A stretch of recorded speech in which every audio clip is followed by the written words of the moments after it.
से ज्यादा लोगों के अधिकारों, उनके कर्तव्यों और उनके भविष्य को आकार देता है। आज हम भारत के संविधान की इसी शानदार रूपरेखा को समझने की कोशिश करेंगे।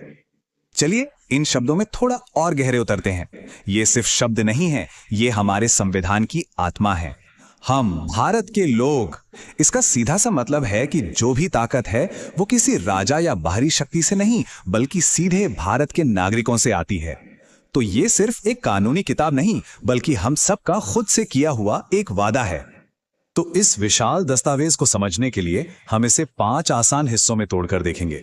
सबसे पहले हम इसके वादे से शुरू करेंगे, फिर देखेंगे कि देश को चलाने वाली मशीनरी काम कैसे करती है, जानेंगे कि नागरिकों को क्या खास अधिकार दिए गए हैं, शासन का ढांचा कैसा है, और आखिर में यह भी समझेंगे कि यह समय के साथ खुद को कैसे बदलता रहता है। तो शुरुआत करते हैं प्रस्तावना से। देखिए, यह सिर्फ एक परिचय नहीं है, बल्कि यह संविधान का मूल दर्शन है, उसका अंतिम लक्ष्य है। यही वो सार है जो पूरे दस्तावेज को एक मकसद, एक दिशा देता है। इसे आप देश का मिशन स्टेटमेंट या विजन बोर्ड समझ सकते हैं। यह सिर्फ एक इंट्रोडक्शन नहीं है, बल्कि एक ऐलान है कि भारत एक देश के तौर पर क्या बनना चाहता है और किन मूल्यों पर चलेगा। ये उन लोगों की उम्मीदों को दिखाता है जिन्होंने इस संविधान को बनाया। प्रस्तावना का ये जो पूरा विजन है ना, वो इन 4 मजबूत पिलर्स पर टिका है: न्याय, स्वतंत्रता, समानता और भाईचारा। ये सिर्फ किताबी बातें नहीं हैं, बल्कि ये वो बुनियाद हैं जिन पर भारत के हर कानून और हर सरकारी काम को परखा जाता है। तो इस विजन से आगे बढ़कर अब ये देखते हैं कि देश असल में चलता कैसे है, मतलब सरकार की मशीनरी काम कैसे करती है। शक्ति का संतुलन बनाए रखने के लिए इसे 3 अलग अलग हिस्सों में बांटा गया है। इस पूरे डिजाइन का सबसे जरूरी सिद्धांत है शक्तियों का बंटवारा। इसका मतलब यह है कि सरकार का कोई भी एक हिस्सा इतना ताकतवर नहीं हो सकता कि वो मनमानी कर सके। ये तीनों अंग एक दूसरे पर नजर रखते हैं, एक दूसरे को बैलेंस करते हैं, जिससे लोकतंत्र महफूज रहता है। अब देखिए, इसका प्रोसेस कितना सीधा और साफ है। विधायिका यानी हमारी संसद कानून बनाती है, कार्यपालिका यानी सरकार उन कानूनों को देश में लागू करती है, और न्यायपालिका ये पक्का करती है कि ये कानून संविधान के हिसाब से हों और सब पर एक समान लागू हों। अब आते हैं संविधान के उस हिस्से पर जो शायद हम सब के लिए सबसे ज्यादा मायने रखता है, हमारे मौलिक अधिकार। ये ऐसी गारंटी हैं जिन्हें सरकार भी नहीं छीन सकती और जो हर नागरिक को एक ताकत देते हैं। यही वो सेक्शन है जो संविधान को हर इंसान के लिए पर्सनल बना देता है। ये वो आजादी और सुरक्षा है जो हर व्यक्ति को मिली हुई है। ये असल में नागरिक और राज्य के बीच एक सुरक्षा कवच की तरह है। इस लिस्ट में वो सारी जरूरी आजादियां शामिल हैं जो किसी भी नागरिक को सम्मान के साथ जीने के लिए चाहिए, चाहे वो कानून के सामने बराबरी का हक हो, अपनी बात रखने की आजादी हो, या फिर अपने धर्म को मानने का अधिकार हो।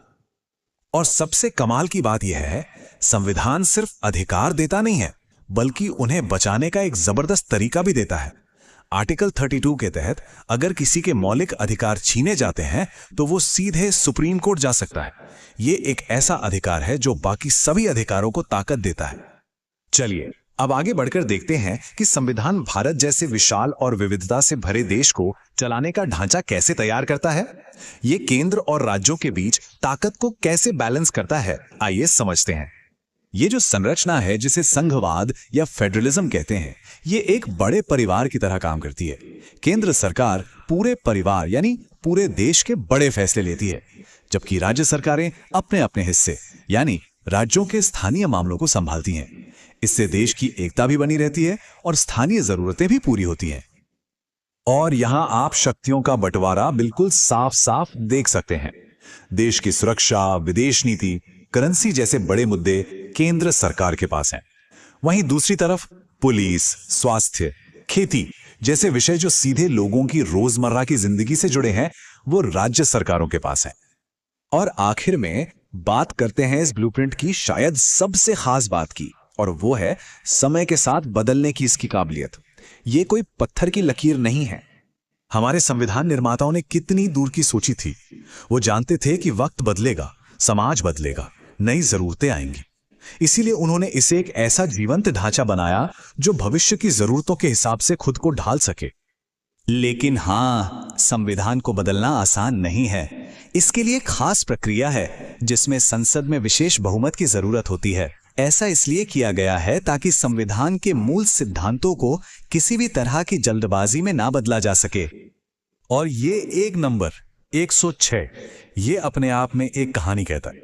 1950 से अब तक हमारे संविधान में 106 बार संशोधन हो चुका है। ये इस बात का सबसे बड़ा सबूत है कि हमारा संविधान एक जिंदा दस्तावेज है जो पिछले 70 से ज्यादा सालों से देश के साथ साथ विकसित हुआ है। तो आखिर में सवाल यही है कि जैसे जैसे भारत बदल रहा है और आगे भी बदलता रहेगा, ये 75 साल पुरानी रूपरेखा हमारे आने वाले कल को कैसे संवारेगी, उसे कैसे एक नई दिशा देगी? ये एक ऐसा सवाल है जो हम सबको सोचना चाहिए।